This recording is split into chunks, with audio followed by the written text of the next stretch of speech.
What's up guys, NepentheZ here and welcome to episode number 20 of the Ultimate Team. Today guys, we've got a couple of games for you and a little bit of a team management, as you can see on the screen now. Just buying a morale card. I explained the importance of a morale card to you guys a few episodes, and after I took a couple of losses, and actually 4 losses out of the last 5 games, I figured it's best to put a morale card onto my team to get them back into a happy state and improve those stats for on the field games. Now, as I said in not the last episode but the episode before, what I'm going to do is catch up on gameplay and not play another game in the meantime until I've caught up, so that you guys can have more of an influence on what happens in this series. So I've got about another 4 episodes worth of stuff to go. In the meantime guys, I want you to start recommending me some good teams that you want me to build. If I sold everything I have, I'll probably have around 100 to 130 to 150,000 coins, especially after some of the trading that I've been doing. But once again, I haven't even been doing any trading recently, just because I want to catch right up to where you guys are. So I put some contracts on the team, put the morale card on the team, and I switched back to the Serie A team. And we come up against this guy here, and he's got a Dutch squad. It's a mix. Well, I say a Dutch squad. It's a mixed team. Silver and gold players as well. And these are the sort of teams that I fear genuinely, like more than I do so with gold teams, just for the fact that somebody that has golds and silvers in the team, for me, has experienced Ultimate Team a lot and is experienced enough to know the markets and why players are and aren't good.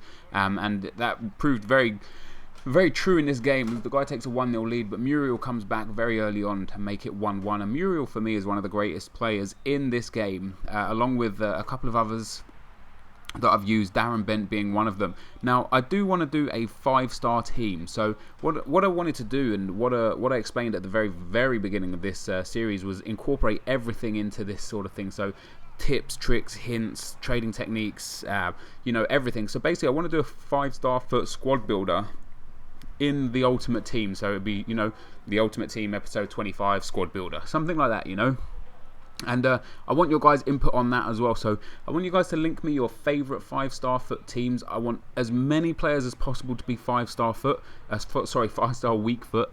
Just 5-star foot isn't good enough, because everyone's got a 5-star regular foot. So the 5-star weak foot team, the centre backs don't matter. It can be in any formation that you like, 5 at the back, 4 at the back, or 3 at the back.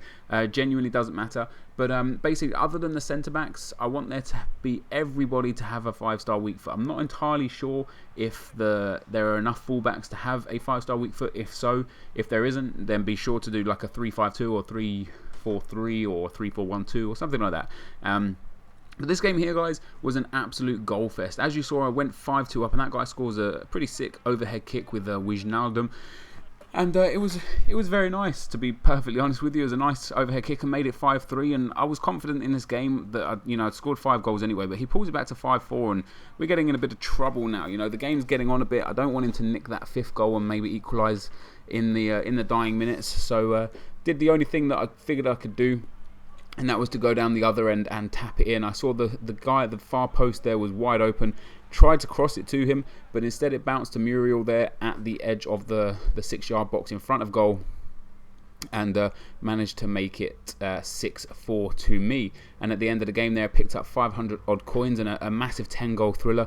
Very even game in a sense. I had a lot of shots from inside the box, so I really should have scored 7 or 8 goals, but didn't manage to. And just at the end of the game here again, I just put some contracts on these players. I picked up all these contracts for 250 coins, of course, no more than 300, but 99% of the contracts I do pick up go for 250. And you guys told me that the Brazilian team that I have, the reason why maybe I don't really play well with it is actually because of the work rates of the centre backs, and that could be well true. So we're going to have a look at work rates in one of the future episodes, and the chemistry as well in one of the future episodes. But we play one more game in this episode, guys, and come up against this guy. He's got a German squad with fullbacks that are a bit different. I guess it's a Dutch league team with Ozil and Podolski, but he's got Santana and Hummels there in defence, and that's a strong defence, strong centre-back pairing. But this was a game that I found remarkably easy.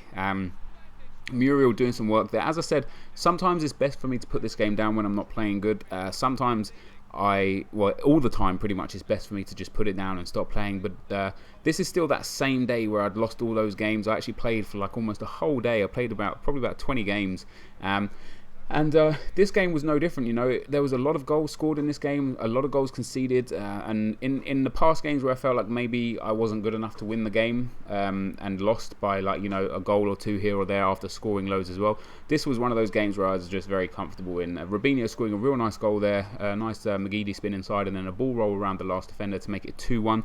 But the goal scoring is far from over, guys. Far from over. The guy gets stupidly lucky there with some crap defending by all accounts from me, bouncing off all sorts of defenders right back into his path for Mario Götze to tie it up. And look at the timing right now. We're in the 40 odd minute, and we make it 3-2. The ball drops here to Robinho, I think that is, and Robinho whips one to the far post. The keeper gets his hands to it but can only push it into the back of the net, and we like that. We like scoring those long range goals, and just on the stroke of half-time we get a corner whipped in. Zarate, who seems to be scoring a lot of goals, sorry, Lamela, not Zarate, Lamela, who seems to be scoring a lot of goals from corners. That's his 4th or 5th goal in the last few episodes from corners. Puts it in there to make it 4-2, and the guy's, you know, stupid keeper error there, kicks it out to me, and Lamela makes it 5-2. And after this goal, the guy I was playing against had enough.